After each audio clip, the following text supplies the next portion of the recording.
যিনি আল্লাহ তিনি মোহাম্মদ, যিনি মোহাম্মদ তিনি আল্লাহ, এটা শিরকি আকীদা। আল্লাহকে তারা নিরাকার মানে, যত কাল্লা তত আল্লাহ বলে, নাউযুবিল্লাহ।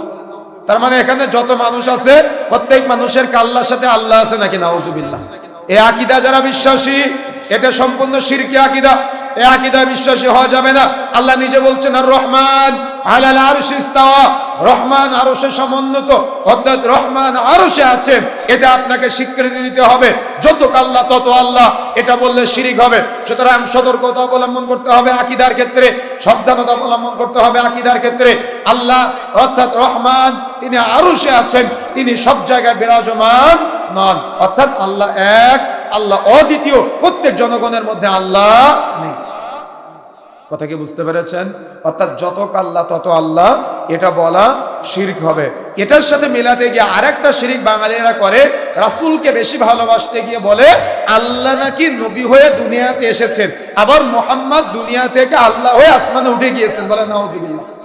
দেখবেন আমাদের সমাজের কিছু কিছু মসজিদে এক পাশে আল্লাহ এক পাশে মুহাম্মদ লেখা থাকে, দেখেছেন না আপনারা? আচ্ছা, আপনি কি জানেন এই সংস্কৃতি কোথা থেকে এসেছে? এটা আপনার কাছে বাহ্যিকভাবে দেখতে ভালো লাগে। আমরা এই কথাগুলো বলে অনেক বক্তা বলে যে আপনারা এগুলাকে নিয়ে বিভ্রান্ত ছড়ান কেন? আপনি কি জানেন এটা সুফিদের আকীদা? আপনি কি ধারণা আছে এটা সুফিদের আকীদা? তারা ধারণা করে আল্লাহ নবী হয়ে মুহাম্মদ হয়ে দুনিয়াতে এসেছে, আবার মুহাম্মদ আল্লাহ হয়ে আসমানে উঠে গিয়েছে। এখন যদি কেউ আকীদা বিশ্বাস করে, সে কি মুসলমান থাকবে? কথা বলতেছেন, এখন মুসলমান থাকবে? তাহলে আকীদা বিশ্বাস করা যাবে না। যিনি আল্লাহ তিনি মুহাম্মদ, যিনি মুহাম্মদ তিনি আল্লাহ, এটা শিরকি আকীদা, এটা কুফরি আকীদা। এই আকীদা বিশ্বাস করা যাবে না। আল্লাহ আল্লাহর জায়গায় আর মুহাম্মদ সাল্লাল্লাহু আলাইহি সাল্লাম মুহাম্মদ সাল্লাল্লাহু আলাইহি সাল্লামের জায়গায়। আল্লাহ হলেন স্রষ্টা আর মুহাম্মদ সাল্লাল্লাহু আলাইহি সাল্লাম হলেন সৃষ্টি। সৃষ্টি আর স্রষ্টাকে আপনি এক করবেন, আর আপনি বলতেছেন এগুলা কি নিয়ে আমরা কথা বলি কেন? জ্ঞান আছে আপনার? ইলম আছে আপনার? আমরা তো আপনার শিরকের মাধ্যমে ঐক্য করতে চাই না। আমরা ঐক্য চাই তাওহীদের ভিত্তিতে, আমরা ঐক্য চাই সুন্নতের ভিত্তিতে। রাসূলুল্লাহ সাল্লাল্লাহু আলাইহি ওয়াসাল্লাম বলেছেন, লা তাযালু তাঈফাতুন মিন উম্মতি যাহিরিনা আলাল হক, আমার উম্মতের মধ্যে সর্বদা একটি দল হকের উপরে বিজয়ী থাকবে। লা ইয়াদুররুহুম মান খাযালাহুম, তাদেরকে কেউ কোনো ক্ষতি করতে পারবে না। হাত্তা ইয়াতি আমরুল্লাহ, ইতিমধ্যে কিয়ামত চলে আসবে। ওহুম কাযালিক, তারা পূর্বে যেমন ছিল কিয়ামত পর্যন্ত ওইরূপ থাকবে। সুবহানাল্লাহ। এটা হলো তাওহীদের ঐক্য, এটা হলো সুন্নতের ঐক্য।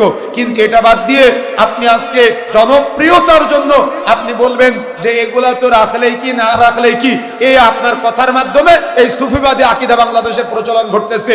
যেখানে আল্লাহ সেখানে মুহাম্মদ সাল্লাল্লাহু আলাইহি ওয়াসাল্লামের স্থান দেওয়া হচ্ছে, কিন্তু আল্লাহ স্রষ্টা আর মুহাম্মদ সাল্লাল্লাহু আলাইহি ওয়াসাল্লাম হলেন সৃষ্টি। কথা কি বুঝতে পেরেছেন? কথা বুঝতে পেরেছেন?